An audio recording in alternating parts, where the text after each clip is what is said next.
ಎಲ್ಲರಿಗೂ ನಮಸ್ಕಾರ. ನಾನು ಕೆಳದಿ ಸ್ಕೂಲ್ STMC ಅಧ್ಯಕ್ಷ. ನಮ್ಮಲ್ಲಿ ಶೌಚಾಲಯದ ವ್ಯವಸ್ಥೆ ಸರಿಯಾಗಿಲ್ಲ. ಈಗ ಸುಮಾರು 6 ತಿಂಗಳಿಂದ ಒಬ್ಬ ಕಾಂಟ್ರಾಕ್ಟ್ ಜಡ್ಪಿಯಿಂದ ಗ್ರ್ಯಾಂಟ್ ಆಗಿ ಬಂದಿದೆ. ಒಬ್ಬ ಕಾಂಟ್ರಾಕ್ಟಿಗೆ ಕೊಟ್ಟು ಅದನ್ನು ಕಳಪೆ ಕಾಮಗಾರಿ ಮಾಡನೆ ಮತ್ತೆ ಸರಿಯಾದ ವರ್ಕ್ ನಡೀತಾ ಇಲ್ಲ. ಯಾರು ಗುತ್ತಿಗೆದಾರರು? ಗುತ್ತಿಗೆದಾರರು ಸೈದೂರ್ ರಮೇಶ್ ಅಂತ, ಸಬ್ ಕಾಂಟ್ರಾಕ್ಟರ್ ಇರ್ಬೋದು. ಮತ್ತೆ ಅಗ್ರಿಮೆಂಟ್ ಎಲ್ಲ ಬೇರೆ ಹೆಸರಿಗಾಗಿದೆ. ಅದ್ರ ಬಗ್ಗೆ ನಂಗೆ ಹೆಚ್ಚಿಗೆ ಮಾಹಿತಿ ಇಲ್ಲ. ಅಂದ್ರೆ ಅಲ್ಲಿ ಕೆಲಸ ಮಾಡ್ತಿರೋರು ಸೈದೂರ್ ರಮೇಶ್ ಅವರು. ಮತ್ತೆ ಅವ್ರು ತಗೊಂಡ್ ಕೆಲಸ ಮಾಡ್ತಿದಾರಾ? ಸರಿ, ಹಾಗಾದ್ರೆ ಅದು ಎಷ್ಟು ಎಷ್ಟು ಎಷ್ಟು ಜನ ಇದಾರೆ ಶಾಲೆಯಲ್ಲಿ ಮಕ್ಕಳು? ಸುಮಾರು 74 ಜನ ಇದ್ದಾರೆ. 1ರಿಂದ ಎಷ್ಟು ಕ್ಲಾಸ್ ತನಕ ಇದೆ ಅದು? 1ರಿಂದ 7ನೇ ಕ್ಲಾಸ್ ತನಕ ಇದೆ. ಎಷ್ಟು ಜನ ಟೀಚರ್ಸ್ ಗಳಿದ್ದಾರೆ? ಟೀಚರ್ಸ್ 4 ಜನ ಇದ್ದಾರೆ. ಈಗ ಶೌಚಾಲಯ ವ್ಯವಸ್ಥೆ ಇಲ್ಲದೆ ಮಕ್ಕಳಿಗೆ ತೊಂದರೆ ಆಗ್ತಿದೆ ಅಂತ ಹೇಳ್ತಿದ್ದೀರಾ?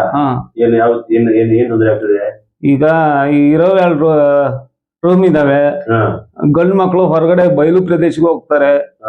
ನಮ್ದು ರಾಜ್ಯ ಶೌಚಾಲಯ ಮುಕ್ತ ಅಂತ ಸರ್ಕಾರ ಹೇಳುತ್ತೆ, ಆದ್ರೆ ಇಲ್ಲಿ ನೋಡಿದ್ರೆ ವ್ಯವಸ್ಥೆ ಸರಿಯಾಗಿಲ್ಲ. ಆ ಇರೋ ಟಾಯ್ಲೆಟ್ ರೂಮ್ನು ಸರಿಯಾಗಿ ಮೇಂಟೈನ್ ಮಾಡ್ತಾ ಇಲ್ಲ.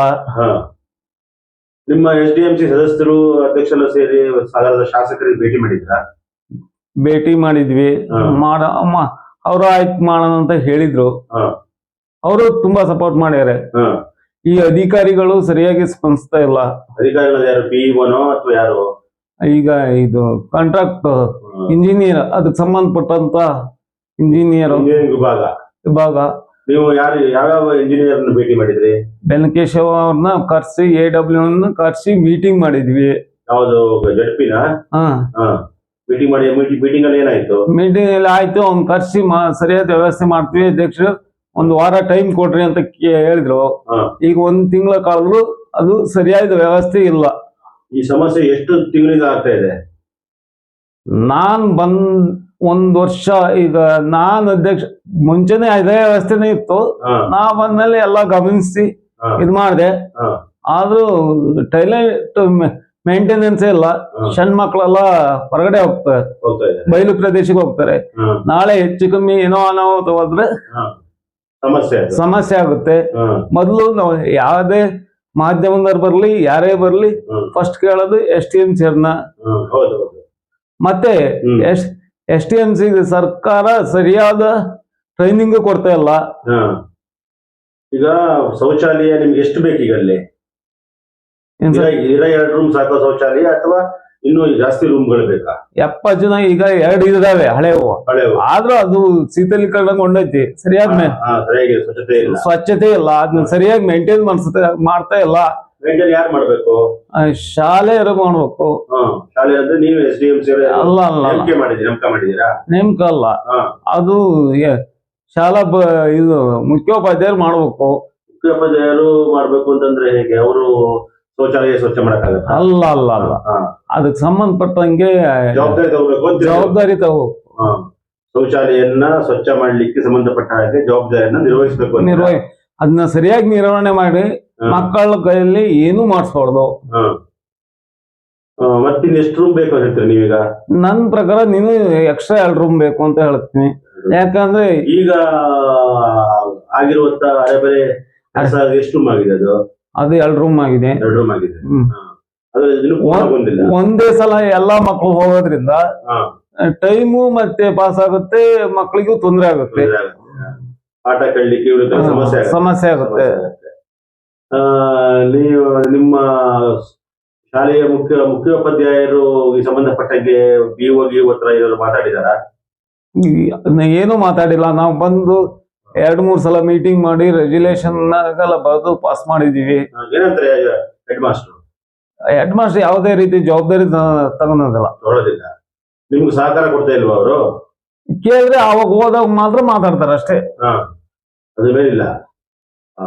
ನಾವು 1 ತಿಂಗಳಿಂದ AW ಬೆನಕೇಶವ ಅವ್ರನ್ನ, ಗ್ರಾಮ ಪಂಚಾಯತಿ ಅಧ್ಯಕ್ಷರನ್ನ, PDOವನ್ನ, ಅಲ್ಲಿ ಸಂಬಂಧಪಟ್ಟಂತ ಗ್ರಾಮ ಪಂಚಾಯತಿ ಸದಸ್ಯನ ಎಲ್ಲರನ್ನೂ ಕರ್ಸಿ STMC ಮುಖಾಂತರ ಮೀಟಿಂಗ್ ಮಾಡಿ ಎಲ್ಲರನ್ನೂ ಹೇಳಿದ್ರು ಅವರು ಬೇಜವಾಬ್ದಾರಿತನ ಮಾಡ್ತಾರೆ.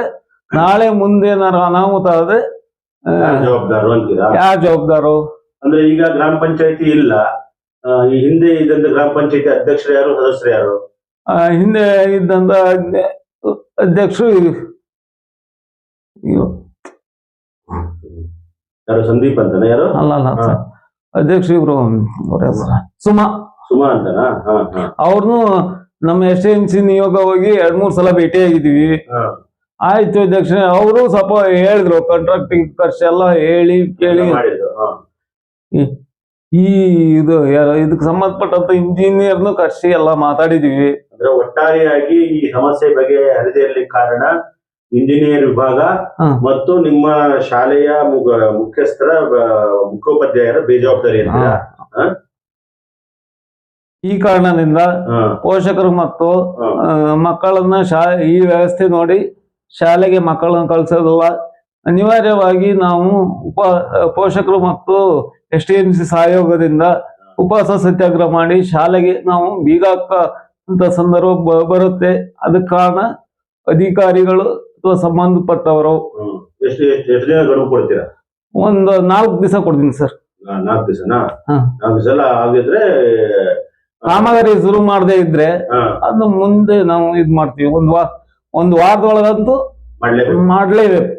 ಅಂದ್ರೆ ಪೋಷಕರು ಮತ್ತು SDMC ನೀವೆಲ್ಲ ಸೇರಿ ಉಪವಾಸ ಸತ್ಯಾಗ್ರಹ ಕೊಡ್ತೀವಿ, ಬೀಗ ಹಾಕ್ತೀರಾ?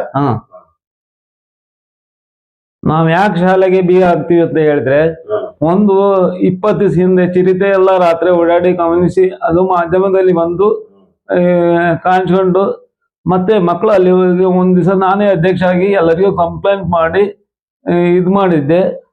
ಮಾಧ್ಯಮ ಮುಖಾಂತರನು ನಂಗೆ ಸುದ್ದಿ ಬಂತು.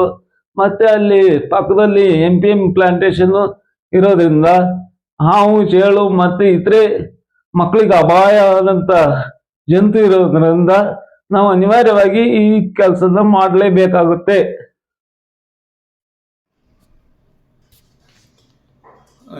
ಈ ಶೌಚಾಲಯ ಬಗ್ಗೆ ನಾವು ಯಾಕೆ ತೀರಾ ಆಳವಾಗಿ ಯೋಚನೆ ಮಾಡ್ತೀವಿ ಅಂದ್ರೆ, ಇವತ್ತಿನ ಜನರೇಷನ್ ಅಲ್ಲಿ ಹೆಣ್ಮಕ್ಳು 5, 6, 7ನೇ ಕ್ಲಾಸಲ್ಲಿ ಮೆಚೂರ್ಡ್ ಆಗೋದ್ರಿಂದ ಅವರಿಗೆ ಮುಂದಿನ ದಿನಗಳಲ್ಲಿ ತೊಂದರೆ ಆಗೈತಿ. ಮತ್ತೆ ಹೆಣ್ಮಕ್ಳು ನಾಚಿಕೆ ಸ್ವಭಾವ ಇರೋದ್ರಿಂದ ಅವ್ರು ಇದಕ್ಕೆ ಇದಾಗತ್ತೆ ಅಂತ ಈ ನಿರ್ಣಯ ತೆಗೆದುಕೊಂಡಿದ್ದೀನಿ.